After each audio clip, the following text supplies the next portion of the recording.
What's up, everybody? I'm Matt. And I'm Beth. And today we're going to be reviewing the interior in the 2020 Jeep Gladiator Mojave.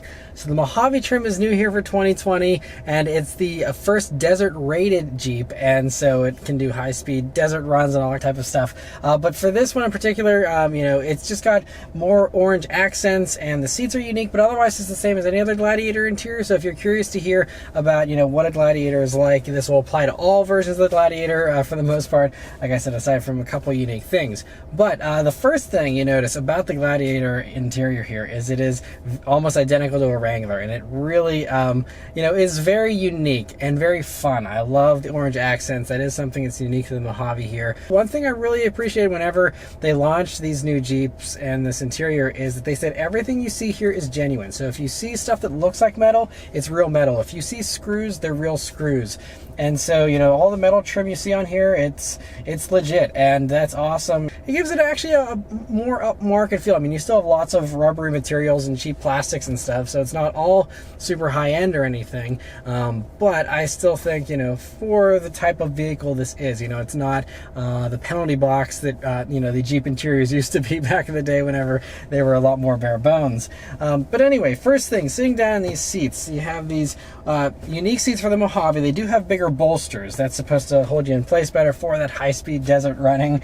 And I like having better bolstering, so personally I think they're a big improvement. Yeah, I do like the bolstering because especially when we were going around curves and stuff like that, it was really nice to sit in these and I wasn't like going back and forth like you normally would in any kind of big car. And so that was really nice that the bolstering was really thought about in this car because I think it did well, Yeah, and it does handle pretty well on corners compared to the other versions of the Gladiator because you have these unique shocks and stuff, which again, you can go watch my driving review if you want to hear how this drives. But anyway, so yeah, these seats are really nice, and they also are heated seats here. That's an option. Jeep does everything a la carte though, so you don't, even though this vehicle starts at $50,000 and this one as tested is $63,000, it still has some options that it's missing just because those options weren't ticked, and so you don't really get anything as standard. Even the proximity key, this vehicle does not have. That's something that a $17,000 Toyota Yaris has as standard, but for some reason Jeep does not include that as standard equipment here on a $50,000 Gladiator, and this one doesn't have that option ticked, and so you have to dig into your pocket for the key every time to get into this vehicle still, which is a minor annoyance with a vehicle that costs as much as this one does, but certainly a first world problem. But just make sure you pay attention to the options that you select if you're ordering one of these or if you're buying one off the lot. Definitely read that window sticker and make sure you're getting everything you want, because just because you're getting a Mojave or whatever trim doesn't mean you're necessarily getting certain features you might be expecting. So just an important thing to note. But anyway, moving on here, the steering wheel in the Mojave, it's the same as any other Gladiator, and it's a really nice wheel. It's a little bit of a thicker rim, has a great 9-3 grip, nice orange contrast stitching here, beefy 10 and 2 notches, just a few buttons here on the front of it and some buttons on the back to change your radio stations and volume and stuff. And I like the way that FCA do their steering wheels, and it's a pretty simple setup and pretty attractive, again, with the metal trim and stuff on it. The gauges are also really great, simple but functional here with the analog dials and your gear indicator there for kind of whether you're in 4-wheel drive or 2-wheel drive, things like that. That middle display that was really nice and high resolution and color, and has all the information you're wanting as well. It has all kinds of cool your basic trip information, stuff like that, but it also does have like a digital speedometer, but it also has like off-road mode stuff, so it'll tell you the degree the vehicle's sitting at for the pitch and the roll, and it also will give you all the temperatures for everything that you're curious about. And so it's great to have all that stuff, as well as having your audio information, things like that if you want it. But a really nice well done little center screen there.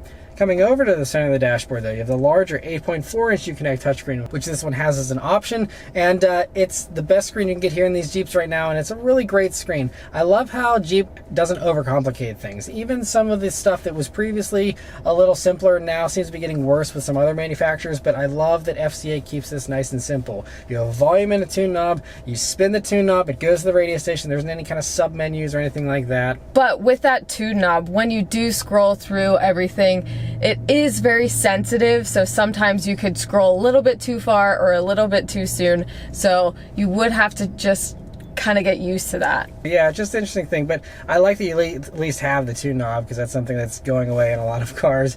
But then, just the navigation maps are all pretty easy to navigate. You have standard Apple CarPlay and Android Auto integration here with this screen, and I think also the lower 7-inch screen. I believe the 5.2-inch base screen in Jeeps, you don't get the smartphone integration still, but you have it here in this. It's great. You also have off-road pages, which kind of goes into all the same stuff you see in the center cluster there, and will display all your temperatures, all that kind of stuff, which is cool. Another really cool thing, so this one has the optional front trail cam, and so that's mounted into the grille there, and will give you a great view forward, and it's angled downwards, so if you're crawling over rocks or things like that, it is really nice to have. I personally also like it because, getting used to this front end and gauging how much length you have there, having that camera helps you in, tight spaces and things. You also do have a standard backup camera, of course, as well, and you can pull that up with the controls there whenever you like, and this is all customizable too, which I really enjoy about that. But anyway, coming down to like I said, all the different knobs here. You also have your climate controls and a few other buttons here, and again, this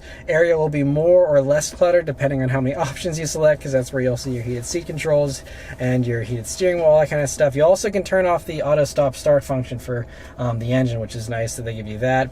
And then you just have your built-in window controls here in the middle. That's a unique Jeep thing, instead of having them here on the doors, since the doors are removable. You also have a power outlet, and also you have a USB jack, a USB-C jack, and an auxiliary jack right here in this area. And then you'll see the unique stuff here for the Mojave. You have the rear locker. This does not have a front locker like the Rubicon, but you do have this off-road plus mode, which is unique to the Mojave here, and also your auxiliary switches you can hook up to various accessories if you'd like, and so cool to have all that stuff. The storage space here in the Gladiator is also pretty good. So you have these nets in the doors, and actually they work just as well as a bottle holder or something, because since it does of course expand, whatever you can fit in that net you can store there, so that's actually pretty nice and usable. You also have this little cubby right beneath your e-brake, as well as 2 cup holders and another little slot here for your phone to stand up if you'd like.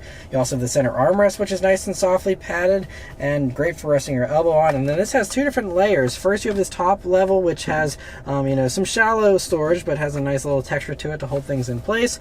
And then you have this lower area here, which has your second USB jack up front here, as well as this very deep cubby. You can fit all kinds of stuff in there, and so a nice large usable bin, and great to have things out of sight there.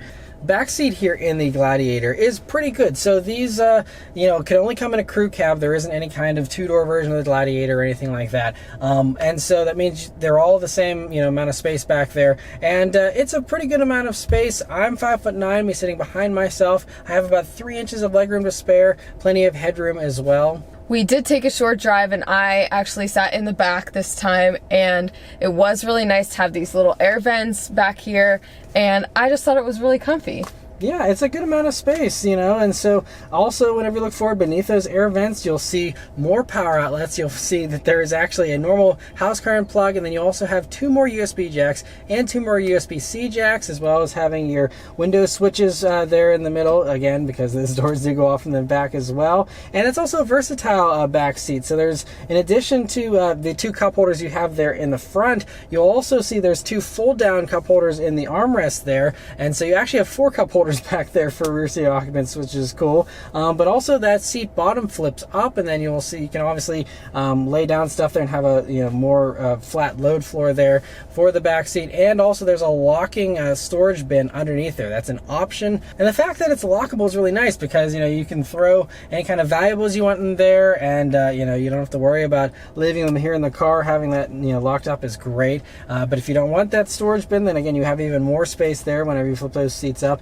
And so great to have that capability back there. Also, the truck bed here in the Gladiator, I have to mention, is your standard short box setup you get with any other midsize pickup. And so it has a bunch of different tie downs and other accessories you can add in as well, so that it'll suit your lifestyle and exactly what it is you need it to do. But there's lights there in the bed. There's also another 115 volt power outlet there in the truck bed as well, so that's great. It's a very versatile vehicle. Now these Mojaves do tow 1,000 pounds less than the Rubicon. I think it has has a 6,000 pound towing capacity here, and the max tow package you can get in lower versions of the Gladiator will do like 7,650 for the towing rating, so it just depends on what configuration. But these Mojaves is 6,000, so you can tow a little bit less, but a good amount of space there as far as the truck bed goes. It is a damped bed, but I do wish there was a step to get into the truck bed, because especially here with the Mojave being a ½ inch higher for the ride height, it's even more of a jump to get up into the truck bed here than it would be in a normal Gladiator, and especially higher than a lot of other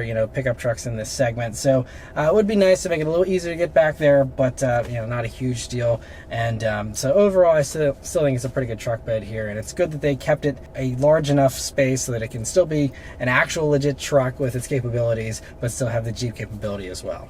But yes, that's all our thoughts here on the interior of the Jeep Gladiator Mojave. It's not the highest quality thing, and for a $63,000 vehicle, obviously you're not paying for a nice interior. You can get a much more luxurious interior with any other manufacturer, and even Jeep, you can get a much more luxurious vehicle for the same money. But I think that obviously you're paying for the off-road capability and the truck capability of the Gladiator, so that's why the price is justified, even if it is a bit high still. But overall, like I said, still a really nice interior. But anyway, let us know your thoughts on the Gladiator interior in the comments below. Thank you guys very much for watching. We'll see you on the next one.